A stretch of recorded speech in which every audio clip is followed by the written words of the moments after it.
सुनो सुनो सुनो, आज एक बहुत बड़ा शौक आप लोगों को लग सकता है क्योंकि अर्नब गोस्वामी ने माफ़ी मांगी है। I am sorry, बाबू। जी हाँ, सही सुना आपने। और किससे माफ़ी मांगी है? कांग्रेस से।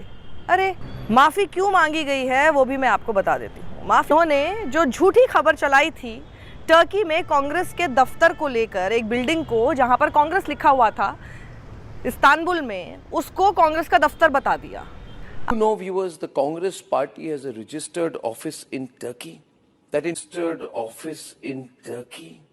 In 2019, Rahul Gandhi said that we must open a big office in Turkey, where a man called Mohammad Yusuf Khan was appointed to lead the extensive operations of the Congress party in Istanbul. अब सोचिए, कुछ भी ये लोग करते हैं। माफ़ी मंगवाने की कोशिश की गई लेकिन ये माने नहीं। लेकिन इस बार कांग्रेस ने इसको बहुत सख्ती से लिया, और सख्ती से ये लिया कि अर्नब गोस्वामी के चैनल के खिलाफ केस कर दिया। जैसे ही केस की बात आई, जैसे ही केस हुआ, तो अच्छे को नानी याद आ जाती है, क्योंकि पता तो है कि झूठ बोला है। जब झूठ बोला होता है तो आपको पता चल जाता है कि अब इसमें बचने लायक कुछ होगा नहीं। और अर्नब गोस्वामी की तो वो वाला तस्वीर भी आपको याद ही होगी। हाँ, याद है ना आपको? तो अर्नब गोस्वामी की टीम की तरफ से माफ़ी मांगी गई। क्या कहा गया? I am sorry, Babu. Used erroneously depicting a building as the Congress office in Turkey by a video editor. बाप रे, इतनी भी हिम्मत नहीं है कि अपनी गलती मान लें, वीडियो एडिटर के ऊपर डाल दिया। तो वीडियो एडिटर के ऊपर अगर आप डाल रहे हैं तो मैं भी सेम प्रोफेशन की हूँ, बहुत आसान होता है वीडियो एडिटर के ऊपर डालना। लेकिन वीडियो एडिटर तो सिर्फ तस्वीर कहीं पर पोस्ट कर सकता है ना, कहीं पर डाल सकता है।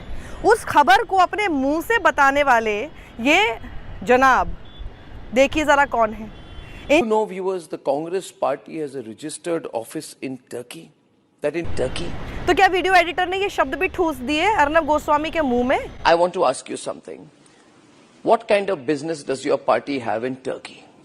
Did you know, viewers, the Congress party has a registered office in Turkey? कि झूठ बोलने की एक इंतहा होती है, लेकिन बोलते हैं ना कि बड़ी मछली जो होती है वो तो बच जाती है, छोटी मछलियाँ फंस जाती हैं। और एक छोटे एडिटर को जो आपके आप एक पेरोल पर है, उसको हो सकता है निकाल भी दे, दिखाने के लिए कि देखिए हमको ऐसा एक्शन लेना पड़ा।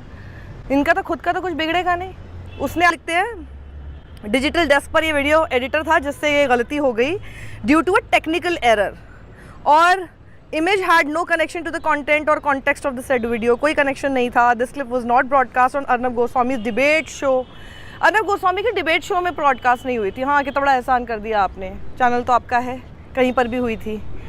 कोई रिलेशन जो जिस सब्जेक्ट के ऊपर बातचीत हो रही थी उससे कुछ था। And the inadvertent error occurred after the live show ended and was carried on the digital platform. Digital पे गया ये, तो डिजिटल पे गया तो इसलिए जैसे कि बहुत बड़ी बात नहीं हुई। तो डिजिटल प्लेटफॉर्म आप खुद ही चला रहे हैं ना, आपके नाम से है, आपके चैनल के नाम से है। ये खबर चल रही है, लेकिन देखिए कितने लोग इस पर खबर कर भी चुके हैं, पर आपको बड़ी लेट पता चला। ऐसे अगर आप लोगों को खबरें इतनी लेट पता चलेंगी तो क्या खाक न्यूज़ चैनल चलाओगे आप लोग? फिर किसी ने लिखा है कि ये तो अपॉलॉजी भी नहीं है, this is just a regret, कि हम रिग्रेट करते हैं कि ऐसा कुछ हुआ। तो सुप्रिया श्रीनेत कांग्रेस की तरफ से लिखती हैं, shut up cowards, get ready to face the music. वहीं सुप्रिया श्रीनेत ने पहले जब इस पूरी क्लिप को जब शेयर किया था तो लिखा था, Arnab Goswami showed the Istanbul Congress centre as Congress party's office. What next? US Congress is Congress party's overseas offshoot. मतलब इस हिसाब से तो जहाँ पे कांग्रेस लिखा होगा, फिर तो इस हिसाब से अमेरिका का जो यूएस कांग्रेस है उसको आप बोल सकते हो कि ये हमारी जो पार्टी है उसका ऑफ शूट है। मतलब हद ही है यार इन लोगों की। कोई यही तो ये लोग करते हैं। अमित मालविया ने इनके क्लिप का इस्तेमाल किया, अपने पूरे सारे व्हाट्सएप यूनिवर्सिटी तक पहुँच चुकी होगी ये क्लिप, जिसको लेके अभी आप बड़ा रिग्रेट यहाँ पे दिखा रहे हैं। अमित मालविया ने लिखा, did you know that the Congress party has a registered office in Turkey? Can Rahul, इन्होंने कांग्रेस को एनिमी बताना शुरू कर दिया था, और अभी तक कितने लोगों के व्हाट्सएप पर ये आ चुका होगा। तो ये खबर जब जुबैर ने शेयर की थी तब लिखा था कि अर्नब ने इस्तांबुल कांग्रेस सेंटर को ऐसा दावा करके कहा कि कांग्रेस का ऑफिस है। फिर उस पर पवन खेड़ा ने उस पर कोट ट्वीट करके लिखा कि according to Arnab Goswami, Republic and BJP, इन लोगों की माने तो इस्तांबुल कांग्रेस सेंटर जो है वो तो कांग्रेस पार्टी का ऑफिस है। अर्नब और अमित मालवीय के लॉजिक के हिसाब से तो फिर हम लोग कांग्रेस प्लाजा होटल शिकागो में जो स्थित है उसको भी ओन करते होंगे। तो टीआरपी का सारा खेल है, और इनको लगता है कि विपक्ष है जो कांग्रेस है, हमारे ऊपर जब हाथ है किसी का तो फिर ये लोग कौन सी खेत की मूली हैं।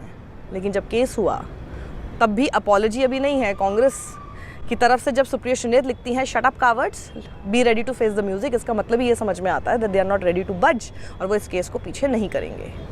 आपकी क्या राय है? क्या करना चाहिए कांग्रेस को?